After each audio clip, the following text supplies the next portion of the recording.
When Goddess of Victory Nikki first launched, a lot of people dismissed it as just another fan service game.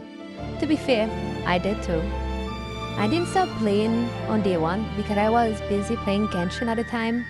It wasn't until the Christmas event that I finally gave Nikki a real chance. And within the first 30 minutes, my opinion completely changed. The moment we saw Marion died, I realized this wasn't just another game about attractive characters with guns. It had genuine, emotional storytelling. Then we learned how cool the arc really is and how Nikis are treated as second-class citizens, despite being just as human as everyone else. Today I want to explain why Anise is my favorite character in Nikke, and why I think she's one of the best written characters in the game. One thing you'll notice about me is that my favorite characters are almost never chosen because they're the strongest. They're usually the ones whose story resonates with me. For example, in Genshin, my favorite character was Ayaka. Her story made me enjoy the game even more, and she was also the reason that I learned how to build characters instead of just throwing random artifacts on everyone. Then there's Wedding Waves. Honestly, I can't pick one favorite character. Chanley, Shopkeeper, Camellia, Yinlin. There are too many incredible characters, and every one of them has amazing lore and fantastic character design.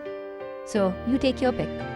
But Nikke is different. I've spent so much time in Nikke's world that I've built a much deeper connection with Anise than almost any other character in gacha games.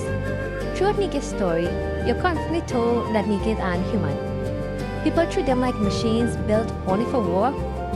And as a player, you're almost forced into one of two mindsets.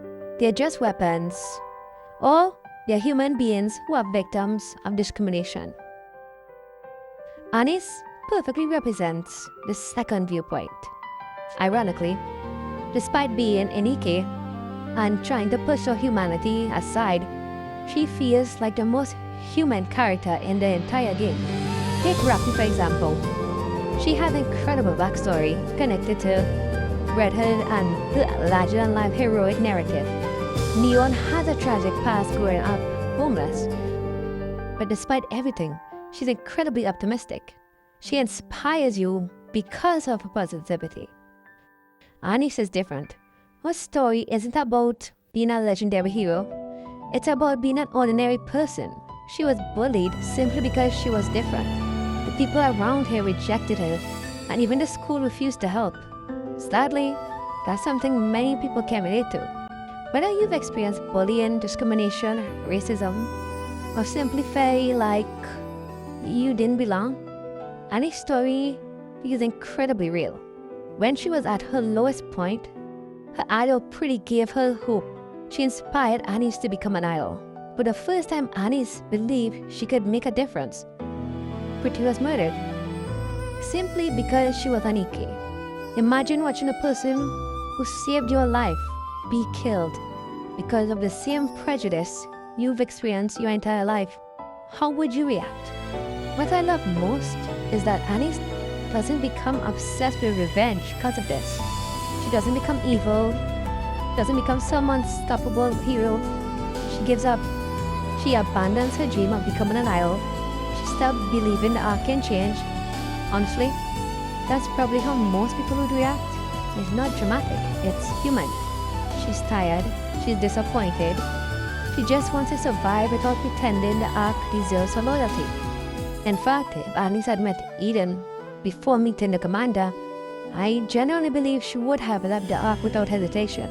And honestly, I wouldn't blame her. Unlike many Bond stories that involve over-the-top adventures or crazy situations, hers is simply simple. It's basically just two close friends realizing they've fallen in love, they're awkward, they're nervous, they're slowly figuring out how to move beyond friendship. It's just normal. And that's exactly why it works. Even after everything she's been through, Anise never tries to become someone she's not. She stays grounded, she stays genuine, she stays herself. And at the end of the day, that's why Anise is my favorite character. Not because she's the strongest, debatable.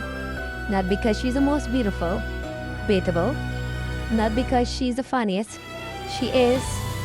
She's my favorite because she feels the most human. She struggles, she reacts, her dreams, disappointments, insecurities all feel like something a real person would experience. In a world filled with heroes, legendary warriors, and larger life characters, Anish reminds us what an ordinary person would actually feel in that situation, and that's what makes her unforgettable.